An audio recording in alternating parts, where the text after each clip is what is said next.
Hey everybody, welcome back. My name is Abby. I'm with Fitness is Medicine. Today we're going to do another great strength training workout you can do in your home with very minimal equipment, minimal space, and easy to follow directions.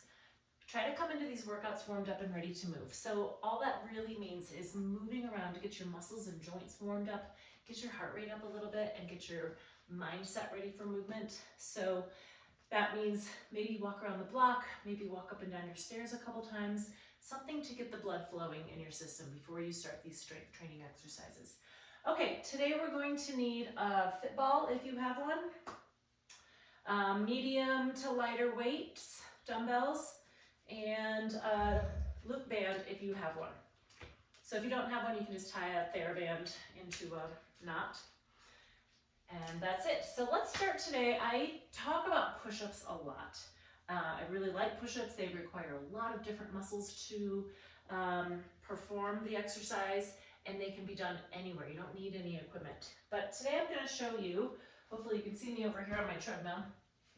I'm going to show you how to do them like an elevated position. So like if you're doing them at your kitchen counter. So I could do it here probably a little bit easier.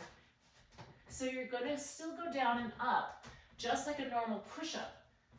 You can really do these anywhere. You can use a chair, you can use a bench, you can use your kitchen counter where your sink is like literally the most perfect spot.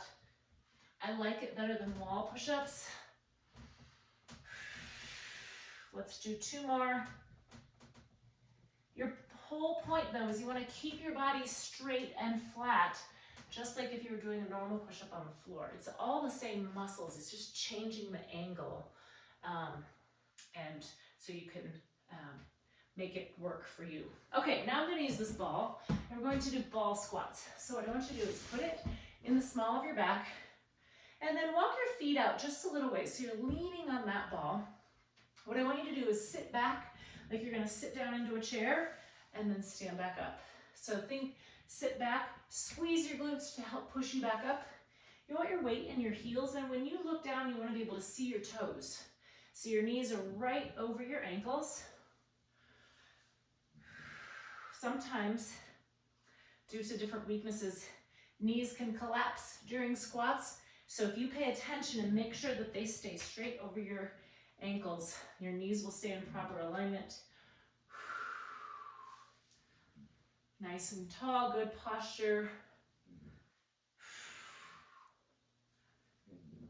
Let's do 2 more. Really think about squeezing those glutes when you get here to help push you up. And rest, good. Okay, next we're gonna do a shoulder press. So I've got my dumbbells here. Bring your elbows in, and then I want you to kind of stagger your feet. So it's a good base of support, or you can always sit on a ball as well. I want you to push those weights overhead and back down. 2. So if you've started and you feel like they're a little heavy, maybe go down a weight.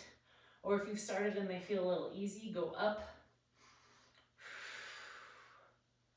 Also, I'm going all the way up. I don't have any shoulder injuries, but if you do, and you just want to go part way up, that's okay. You're still working the same muscles.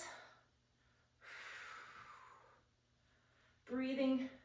When you press a weight over your head, it can be challenging on your core and your back. So I want you to really think about keeping your core as tight as possible.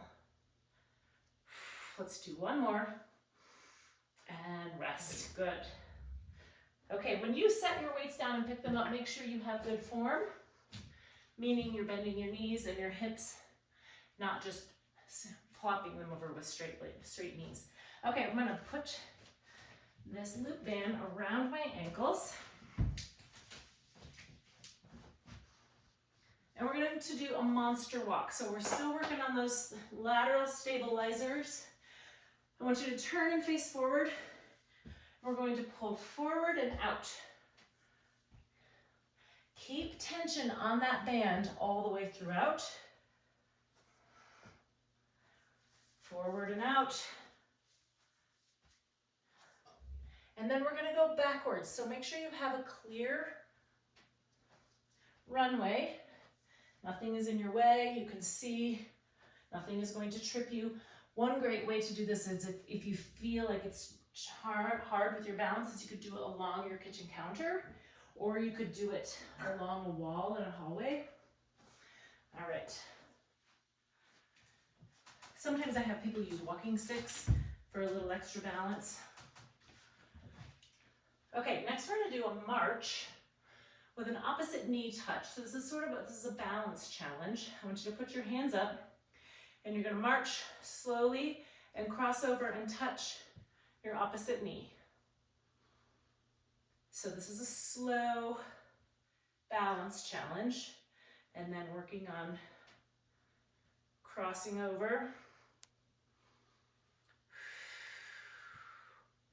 Doing balance, I also recommend doing it next to your kitchen counter. Maybe put your back against the wall. So like if this is the wall, it's there in case I do lose my balance and I can lean against it. There's a lot of different ways to make sure you're doing these safely. Maybe next to a wall. Even though your hands are in the air, if this is too challenging, you can always put one hand, on the kitchen counter beside you as you're doing them.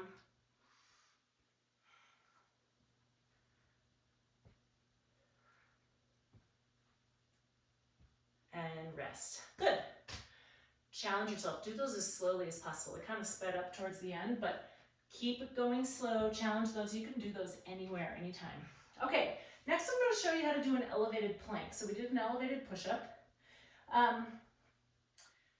Planks can be really challenging, and I have people in my gym do them with their elbows up on a mat or up on a bench. I'm going to simulate it with a ball. You don't have to do these with a ball. You can. It's a good challenge.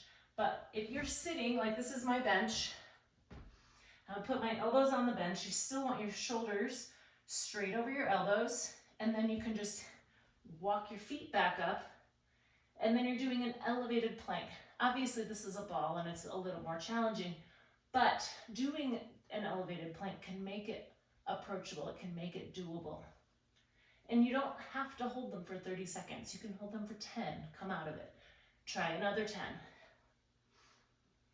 But regardless, you want to keep your shoulders up over your elbows. You want to keep your head in line with the rest of your spine. So you're not looking up, you're not looking down, you're just looking straight at the bench or straight at the floor.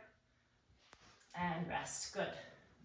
All right, go through these 1 or 2 more times. Add a little cardio in between. Keep that heart rate going. Follow with a good cool down and stretch. If you have any questions or need any modifications, please feel free to reach out privately or leave a message below in the comments. Otherwise, have a great workout and we'll see you next time. Thanks, everybody.